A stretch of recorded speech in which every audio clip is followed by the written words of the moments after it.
আপনি যদি বালুটির কোনো জুতো পরে কোনো ভাড়া করা গাড়ি বা কোনো ওলা উবেরের থেকে নামেন না, আপনার বালুটির জুতোটা কেউ দেখবে না।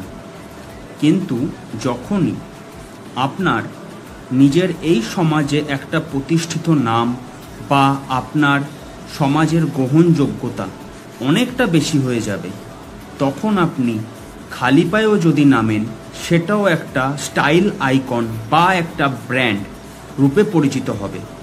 তো আমার কথা হচ্ছে এটাই, ব্র্যান্ডেড জুতো বা ব্র্যান্ডেড ফোন ব্যবহার করার আগে নিজেকে একটা ব্র্যান্ড তৈরি করুন, যাতে করে সামনের লোক আপনার ছেঁড়া জিনিসগুলোকেও বা আপনার পুরনো জিনিসটাকেও না ব্র্যান্ড হিসাবে মনে করে।